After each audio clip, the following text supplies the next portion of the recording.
Armada Book 4 Chapter 8 The Maqeebees Part 2. After a few hours, Olive announced, Eric and the group are ready and waiting for your order, Andrew. The best time to engage would be in 15 minutes. Bronny and his party were at Andrew's ship. Tell the guys we may have to shoot at the ships if they still have the power to transport their people around. Tell the Marines to prepare and all the ships prepare for enemy boarding. Andrew said. Bronny, would you like to accompany me so you can talk to their leader? Andrew added. Yes, I know the leader himself. His name is Srabo, a fine general until he switched masters. He'll come with us. Let us go. Andrew said. Greetings, Srabo, it's been a long time. Bronny said. Srabo was surprised. Bronny. I want you to surrender and we will spare your life and take you to the Emperor. No, Srabo, I want you and the other 370 ships coming in to surrender your ships to us. Bronny said. We will spare your lives, move all your men to 5 ships and we will let you go. Hilm added. Look, I know you have 5 ships and I have 500 and Commander Toln has 370. We can wait here until we find you in the planet and destroy you. Srabo said. Last call and we will start destroying your ships. Andrew said. Who are you anyway? Srabo asked. I'm your worst nightmare. Hilm and Bronny burst out laughing. Last call, Srabo. Bronny said. Srabo exclaimed, I think you have gone mad. Fine. Let the madness begin. Andrew said. Hilm and Bronny laughed again. Their hologram disappeared. Olive, tell the ships to blow up all the bombs at the same time. Andrew said. Several dozen floating screens appeared. The screen showed the inside of the ships and some outside of the ships blowing up. Then several more explosions in the ships. Then some of the ships went dark. Explosions continued for several more minutes. Their shields are down. Olive said. Tell the drones to attack, hit their primary targets first, then the power sources. Tell Tonin and Gantley to launch their drones. Andrew said. Bronny and his group could see tiny dots hitting the weapon systems. Some of them crashed into the power and propulsion areas of the ships. You call those small ships drones? Hilm asked. Yes, they're very small, almost twice my height. Very hard to hit. We just crash them if we need to. Andrew said. How many drones are attacking right now? Bronny asked. 600,000, Andrew said. Andrew, the ships have started emptying the enemy crew to the target planet. Olive announced. Several screens showed the enemy appearing on a planet's ground. Some were beamed mid-air and they would fall several feet, some on water, on land, and on their friends. The attack outside continued while the crew are being beamed down to the planet below. Almost all the ships have lost primary and backup power. Scan before you board. Make sure the ships have identified the stragglers before you board. Andrew said. The Marines and Talonauts have started to board. Olive said. Bronny could see the drones stopping the attack on a ship and the screens would show Marines and Talonauts shooting at the remaining crew. Those weapons are so strong they tear the enemy apart even through several walls. Like that guy hiding behind the console, the Talonnaut just shoots straight at the console to hit the guy. Hilm said. Our ships tell them where the enemy are and suggest actions they can choose from. Andrew said. The drones are on standby. The boarding teams are cleaning up. Olive said. Get their leaders in time boxes, please. Bronny, let's go down to the cargo bay and talk to some of their leaders. That was not even an hour. Pulm commented. My people are used to this, so we work very fast. Andrew said. Ellie, Keelmill, Gadden and Blanton were already there when Andrew and Bronny's group arrived. These are our best mind readers and they will tell us all of what these guys know. Keelmill said. Bronny saw the head suddenly move and the prisoners started shouting. There's Srabo. Andrew said and pointed him to Bronny, who approached the frozen Srabo. Srabo, you could be disgraced when you go back to our homeworld. Bronny said. The Mac readers touched their heads, 2 per prisoner. Great leader, they have more than 38,000 ships and more than 100 million men. Srabo is one of the council commanders planning the attack on all the remaining planets in our colony. He also knows the major deployment areas. Blanton said. What luck. Now we know what they know. Andrew said. Sir, their ships are poorly designed and constructed. The metals they use are not even 10% as strong as our metals. Their shields fluctuate regularly. It's a good thing our ships did not shoot them with plasma cannons, otherwise their ships would have been obliterated with one shot. But they have several dozen well-designed ships, mostly for commanders in the field. The Norsets and Inkees have started to board their ships and they are making fun of the engineering of the ships. Ellie said. You are telepathic too, Ellie? Bronny asked. We all are except for 3 very important people. Ellie answered. Who? Hilm asked. Gadden answered. There's Andrew, then Eric and Roger. Bronny laughed. I just remembered your line, Andrew. That was so funny in that situation. We do try to out-funny each other at the most stressful situations. Roger has one winning line which started it all. Andrew said. The drones have started to come home. All the ships are secure. Olive said. How many good ships, Olive? Andrew asked. 678 ships. The others are useless except as a source of spare parts. Olive said. You intend to keep their ships? Hilm asked. Those are for Tony, he will make use of them for the HOP network. Andrew said. Ellie explained to us the HOP system, but we could not imagine how they work. We probably just need to see. Bronny said. The information from these commanders are invaluable to our Armada. We have to bring the information back. Hilm said. Sure. The intel is not yet complete. We have to get all the intel from their ships and from their second line of command. Give it another day. Andrew said. That would be enough time for Eric and his group and Tonin to replenish their Armada before they go. Gadden said. Bronny suddenly embraced Andrew. This was our first major victory. Thank you, Andrew, and all your people. I apologize for doubting your capabilities. We just have not seen this type of strategy. You seem to know what to expect from the others in your Armada. Like you preempt their moves. Hilm commented. Yes, our people preempt our moves as well and even predict our decisions, and they act or prepare before we even decide. We preempt our people as well. But we have our ships to make sure everything moves smoothly because sometimes they preempt wrong or we preempt wrong. Ellie explained. So what will happen to these people, Andrew? Bronny asked. Whatever you like. Normally we just let them be in one planet and deal with them later on. When you restore the peace, we can bring them all home. Andrew said. I know it would be a long way there. Bronny said. After the 5 or so months, the Emperor and all his leaders will be detained or disposed of and you can start from scratch. Andrew said. Disposed of? Bronny asked. Sometimes we just kill the leadership and that greatly reduces the stress to our work. Sometimes we substitute the leadership with people who look like them and detain the actual leadership in a planet. Sometimes, we put good leaders of our own choosing. In your case, we probably will eliminate the Emperor and the leadership at the outset, take over all his ships, install new people and beam all the traders to a planet. Since they are commercial entities as well, these assets go to the government. Andrew explained. The Norsets have started working on a virus that will destroy the ship data systems. They expect to finish in a few days. Ellie said. See, Andrew, what a vastly improved intellect can do. Gadden said. Tonin and Gantley beamed in. Eric, Linda, Roger and Lachine beamed in. Ellie introduced the new group to Bronny's group. We can let our probes snake into the enemy territory and launch the virus. We can let the virus infect their ships and when we need to activate them. We may not even have to blow up their power sources. Ellie said. I like that. Tonin said. The drone probes I sent out are really on their way to the enemy galaxies in 4 lines. Lachine plotted a course for them. We expect them to arrive in the area in 60 days, disperse and position themselves in gas planets or hidden in a planet, moon or even an asteroid. The Norsets and Inkeys are flying and navigating them round the clock. Eric said. We would need more drone probes to load into the line. Maybe 10,000 more. Lachine said. Good work, guys. Olive will tell the other ships to give up their probes for your use. Lachine, take twice the amount and deploy them further out beyond the Maqeebees. I want to see if they are deployed further out and not just near the galaxies. Andrew said and Lachine nodded. Great work, really. Now we can disperse the virus on all the ships within their scanning area and let it lay dormant until we arrive. Ellie said. We have time to test the virus on the 10,000 or so ships coming in. Eric said. Precisely the kind of test we need. Ellie said. Aren't you a little young to be a commander, young lady? And do you always wear a dress during engagements? Bronny asked Lachine. She's really a freak. Nobody like her around here. Ellie said and the guys laughed except for Bronny's group. Really, Ellie, your humor is improving. Andrew said. I thought so too. Sir, I like to wear a dress, it's comfortable and colorful. Lachine said.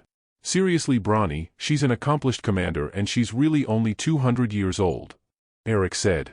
Lachine laughed. That's too much, Eric, I'm really 300 years old, half Boss Andrew's age. They all laughed. Anybody for lunch? Dinner maybe? Andrew asked. Lead on, Your Highness. Gently said. They found themselves in Andrew's mess hall where some Marines and Talonauts were already celebrating with Trunties, Macs and Inkeys. Half of the Macs here are our Macs. Hilm said. Andrew gestured. Let's all sit there on that table. Olive beamed down. The next day. Olive appeared. Andrew, Roden is waiting at the bridge. Andrew woke up and said, let him wait. Tell him to go to the Crimson so he can become smarter. He went back to sleep. Olive appeared again. He does not want to become smarter. Fine, tell the guy who does not want to become smart to wait. I'll dress up. Hey buddy, long time no see. Roden greeted him. And yes, like you I like the way I am, so just thank the Crimson for me. Olive beamed a mug of coffee for Andrew. Did you want a cup of coffee, Roden? Olive asked. Sure Olive, thank you. So what's up buddy? I really want to go with you to the Maqeebee galaxies. But I am simply too busy. But their arrival here is something my people cherish a lot. The council members are all coming in a few hours from now to re-establish our long tradition of friendship. That's your thing, Roden. For me, I just need to go out there and knock those bad people off. You can come through the hops when we are ready. Your leaders will be going once we dispose of the enemy, so why not you? Right, that's probably what will happen. I think the guys who have gone through the Crimson have become funnier. Take Gantley, now he's a joker at every turn. I don't know if it's good or not. I grew up with this guy, I know he is not funny, at all. Unlike you, you're normally a joker so people do not notice and in fact expect you to be so. But not people like Ellie and Tonin, or a lot of Norsets who are always serious. On the other hand, they have become more creative and think of wilder things that actually work. As long as they're good jokes I guess we'll be okay. Gantley told me the Max taught them how to control and focus their telepathy so I should not worry about anybody knowing what I know. But I told him I still wouldn't do it. Eric, Tony and Roger beamed in. Roden greeted the group. Hi guys. Hey Tony, are you up for a long travel? Sure, looking forward to it. We may have to start today. I have some 60 hop ships. When are you guys leaving to engage the 10,000 ships? Eric answered, tomorrow. Tonin is coming with us and we'll probably have 600 or so ships to engage them with. Take 1 million drones with you. Andrew said. Hilm beams in with Gadden. Hello everyone. Hilm greeted. Andrew introduced him to Roden. They shook hands and embraced. As the leader of the Inkies we are happy to welcome you.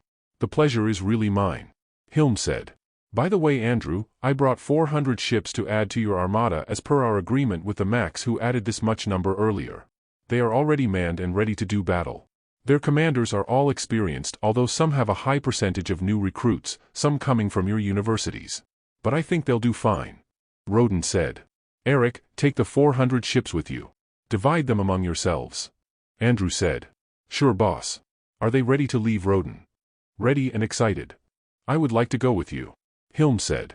I would suggest you bring all your ships but leave your non-essential personnel behind to help, Brawny. Roger said. We could use your ships as decoys. Eric added. Bring Pulm as well. Andrew said. And Eric, only let the experienced crew go through the Crimson. I want the new ones to start from the very bottom. Good point. Roden said.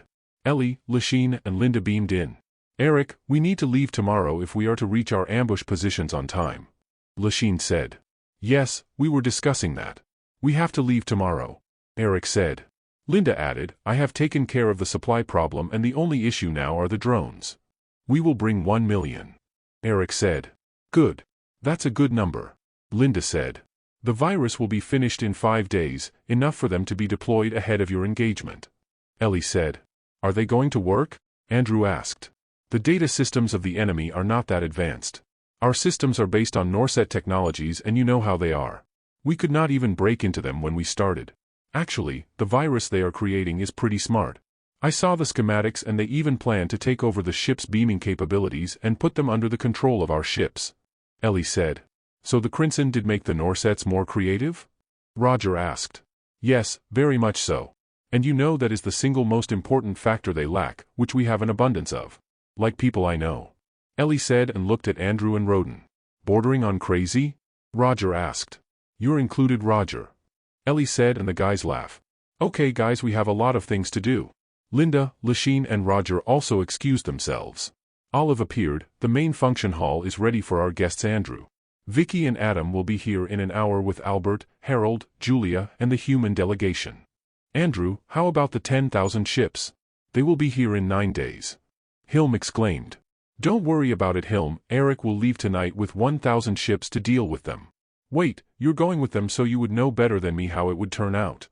Hilm, maybe it's a good idea to have several thousands of your Armada people accompany Eric and see how they do things. Eric will tow your ships with them. Andrew said. Right, I will tell my people. Hilm said and beamed out. They all moved to Olive's main reception hall and Andrew could see several hundred Maqeebees seated already. They spotted Brawny and, "Greetings great leader Brawny, I am Roden, council leader of the Inkees. I am happy we finally meet Roden." They shook hands and then embraced. "Great leader, I will assure you that our friendship will continue forever. Our people are mobilizing our armada to help Andrew with the task," Roden said. "Make sure you have your backside covered, Roden. I really don't need a lot of ships," Andrew said. "Of course, and Billy will still be left, right?" Roden asked. "Yes, Billy will be with the Max. Hey Bennett, come over here. This is Roden, the head of the Inkees." Bennett approached Roden and shook his hands. "So is Andrew making you guys work your ass off?" "Yes, but we like it a lot. We are learning a lot of things, experiencing work and so much more." Ambassador Gilkin appeared with the Mac Council. "Brawny, this is Ambassador Gilkin of the Mac Council," Andrew said and introduced Bennett and the others. Ambassador Gilkin exclaimed, "The Maqeebees are elated with your arrival, great leader Brawny." He started to introduce the council members one by one and Brawny shook their hands one by one.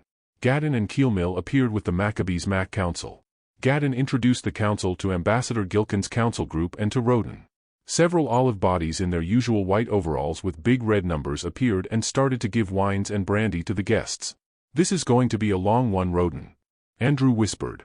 "The Inkees invented this shot that will enable us to drink 10 times our capacity before we even feel anything. Here." Roden applied the shot to Andrew's arm, then to his arm. "Roden, I hope it works. Remember we are not the same species." "Right, I forgot. Don't worry, it will work. Andrew, come over here." The Inkee Council just beamed in. He pulled Andrew beside him so he can be with his best friend before all the dignitaries. At the forward positions, Kristen appeared before Eric at his bridge. "The Imperial Armada have split into 3 as you expected. They will take the routes you expected them to take." "How did you know they would split into 3? Hilm asked. "When Lachine figured out the route for our drones and sent the drones out, these drones showed us some interesting details about the route. We realized there were 7 routes the enemy armada can take at their speed and number towards the target coordinates the first 500 designated. We figured if they are in one of the 7 routes, they can only take 2 more routes." "Kristen, please show the routes. Rotate so we can see it from this vantage point," Eric said. "Where are the ships now?" Hilm asked. Kristen showed the ships as blinking lights. Linda and Lachine appeared, then Roger, Ono, Tonen and Poom. Eric pointed to the lights. "See, they split here and one will travel to us, one to our left and one to our right. What they will now see in 2 days would be 2 Maqeebees ships going further left here and 3 ships going further right here to take the 2 further routes back to the Maqeebees galaxies. What they don't know is that our ships are already in the area waiting for them. Ideally, before they even pass their positions, they should be done with already. Lachine and I will take the ships to the right," Linda said. "I will take to the left with Colonel Ono and Poom here," Roger said. "Linda, take 200 ships. You and Lachine will split the ships to form the tunnel here as we planned earlier. Roger and Ono, you take another 200 and form the inverted funnel in this area here to the left. Make sure you guys use the Crimson when you put the bombs and tag. You don't have to wait for anything. Once you're done, activate the virus, blow up the ship and beam out the bad guys. Then regroup at the tail end of the bigger armada to form the 4 lines along the route and wait." "Got it, Eric," Linda said. Lachine nodded. Roger and Ono nodded as well. "Once you guys finish, Tonen and I would probably be done bombing and tagging, so we do our thing. Now the armada may move back hoping to regroup with their earlier ships, but they don't know that they're all gone. That's when you 4 do your thing again," Eric said. "How do you know how to position your ships?" Hilm asked. Linda answered, "You look at the battlefield. Here, look, the only way these group of ships can move from here to here at their speed is through this area here. The best place to put our ships are in a tunnel-like area here. This planet, this one, this and all of these, like a wide tunnel. Roger's case is different because of the solar systems are more bunched on 2 sides. He would have to be here and here, like a wedge or inverted funnel depending on how you look at it." Roger added, "There is also a second consideration. Our drones. They are option 2. If our usual bombing and tagging does not work or works partially, the remaining Imperial ships should be dealt with by drone attacks. Normally ships will still be able to operate if their backup power is available even partially. They would still be able to launch their smaller attack ships. These drones would have to be deployed nearer but well hidden. Their small size makes it very hard for them to be seen. Because they are near, their attack will only need a few seconds to happen. The idea is make the engagement as short as possible. Linda continued, and when needed, the third option would be that our ships can participate in a crisscross attack from the front to the back and from one side to the other. The formation depends on the enemy positions and we have practiced a lot of multi-ship attack formations. Normally, we split our forces into groups of 5 and when 5 of our ships fly through, all the enemy ships in its path will be destroyed. But then it depends on what enemy ships are left. Often in these situations we do not give the enemy an option. We would simply chase them and destroy their ships. Kristen, how many ships for Roger to deal with and how many for Linda? Eric asked. Linda will face 2,000 while Roger another 2,000. So we will only deal with 6,000 ships and there are 600 of us. Tonin said. Normally in these situations, 60% to 70% of the ships are disabled with option 1. Another 30% by option 2 and the remaining 10% by the ships and the drones as backup. Ono said. Lachine added, so the trick is do a good job at option 1 to raise it to say 75% and option 2 will get the remaining 25%. The ships does not have to move. And no ships are destroyed. The beauty of the strategy is that they do not even see who are attacking them and how. Of course you would have to warn them, but don't try to be too convincing. They will not agree of course so we attack and that's the end of it. Tonin said. It's time. Kristen announced. Hilm, Linda and Lachine beamed out then Roger, Ono and Poom left. Linda and Lachine split the ships to move from planet to planet very carefully tracing the tunnel from 100 mly away. After a day, they reached the midpoint of the tunnel and the Maqeebees ships started to move into the starting end of the tunnel. Then when the Maqeebees ships reach almost the end of the tunnel, Linda and Lachine moved into their ambush positions. They released the drones and the drones took up positions nearer the expected positions of the Imperial ships. Then the ships and drones went silent. At Linda's bridge, Lachine beamed in to have lunch with her and Hilm. I thought my mess hall was busy, this place is even busier. Lachine said. Hilm looked at Linda. This is normal right before an engagement. The next meal they would have would be after the clean-up. And that could take several hours. Linda told Hilm. The Imperial Armada will be here tomorrow. They will probably see the 3 ships tonight. Hilm said. Yes, but they cannot see us. When they see the Maqeebees ships they will launch their attack ships. Hours before they launch their ships our bombers and taggers are already in their ships. Lachine explained, the first wave of bombers will be out in 2 hours 20 minutes. Then another wave 22 minutes after that and another 34 minutes after and the last would be 49 minutes after that. Each wave will work only for 5 minutes tops and head back. Finished or not. The next wave follows on from where the first ended. If we see that we have failed to tag all we will determine if one more wave may be launched or not. Linda said. You are limited by the time the attack ships reach the Maqeebees ships. Hilm commented. Precisely, but if we can push it we will. Linda said. And because we are limited by that small frame of opportunity, we set the bombs to explode right before they are in firing range of the Maqeebees ships. The virus will be activated half an hour before this. Lachine added. I don't get to talk to them? Hilm asked. You can if you like, you only have maybe 3 to 5 minutes before the bombs detonate. Linda said. So we are really not honoring any answer? Hilm asked. No. It's really something we have to do to save their lives in the first place and save their ships for us. Linda said. Back at Linda's bridge Keelmill was waiting. Jesse announced, the Imperial Armada is within beaming range. Crinsons have started their magic trick. Keelmill said. The first wave goes in 10 minutes. Jesse tell the first wave crew to be at their posts. Lachine said. Linda and Hilm kept quiet watching the floating screens. The operations were conducted quietly. Nobody was talking except for Lachine a few minutes before deployment. There was an eerie silence as people deployed without talking, come back and relax. Another batch deploys, comes back and rest. Then another, then another. 2 hours pass like forever. Tension was very high but everybody was still quiet. I would like to talk to them. Hilm said. Wait. Linda, are you going for another wave? Lachine asked. Yes, one quick one. Jesse, the last wave deploys in 9 minutes to the last ships. Lachine said. After a few minutes, Jesse announced, the last wave have come back. Hilm, you have 4 minutes. Linda said. Hilm was beamed into the leader of the Armada with Lachine and Linda behind him. As usual, the Imperial forces shot at them, then stopped. I want you to stop and turn over your ships to me or I will start destroying your ships. Hilm said. I am Commander Oren, I will destroy your 3 ships, leave this place and forget this ever happened. They beamed out and, I guess, talking to them was a waste of time. Hilm said and looked at Linda.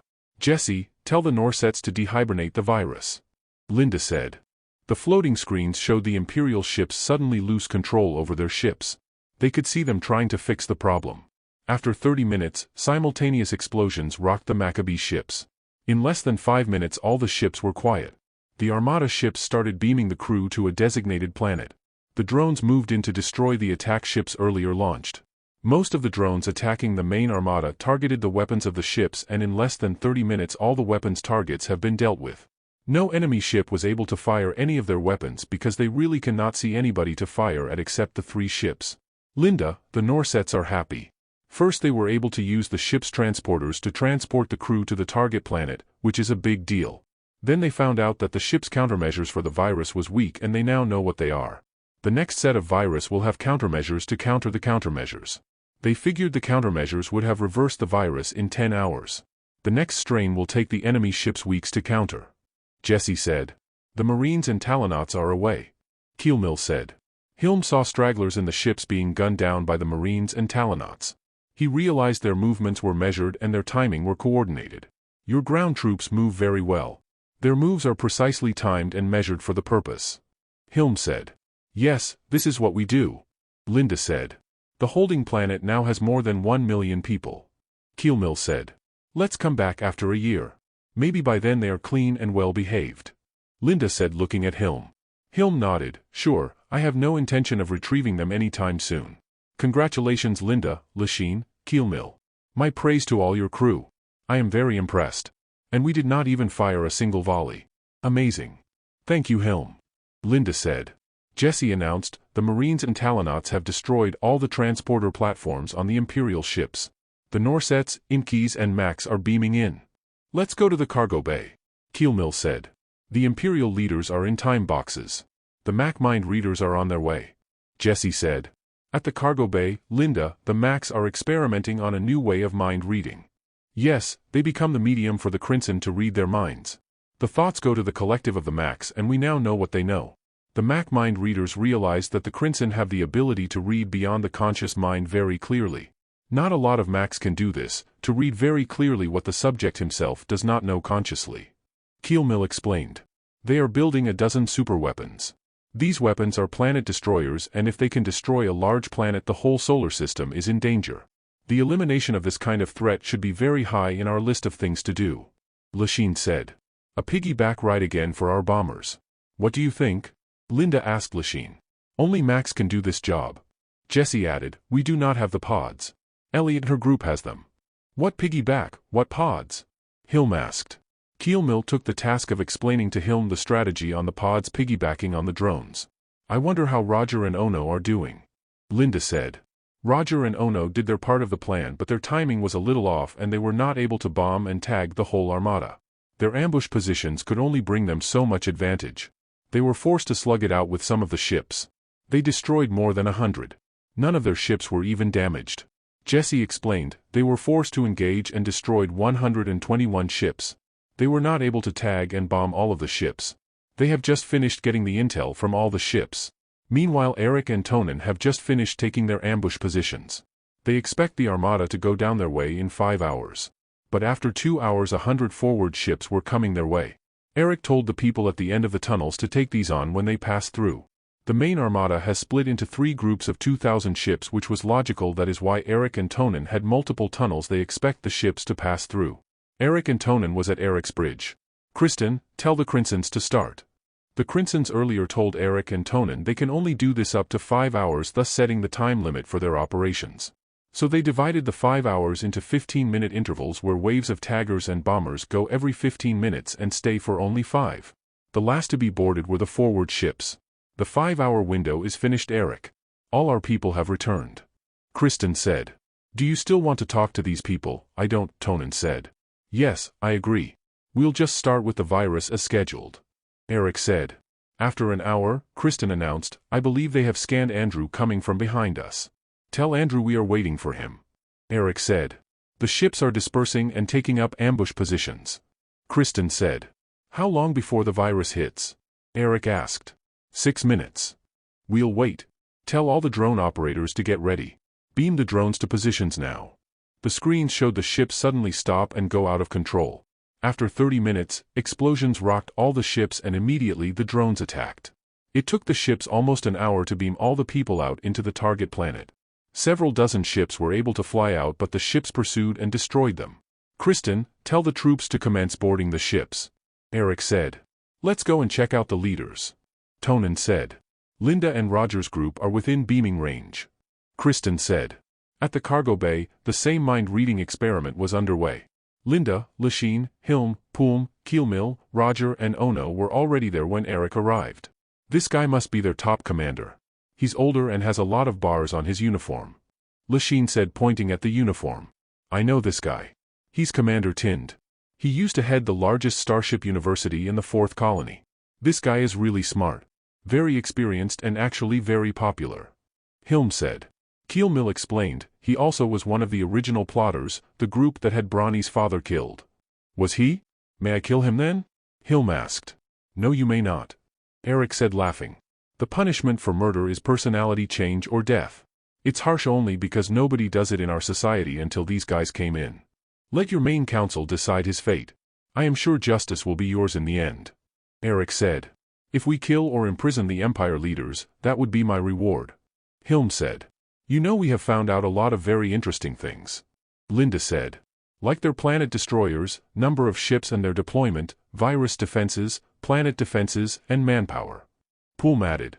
But the work would still be the same. Roger said.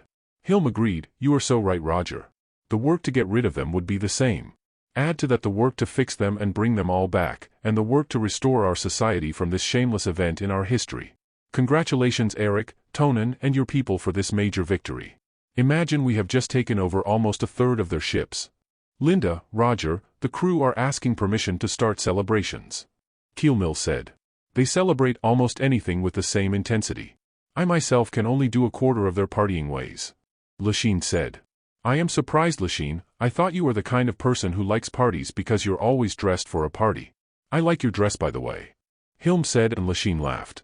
Tell them it's okay, just make sure we can leave on Andrew's order. Roger nodded. Roger added, they have time to party until Andrew arrives.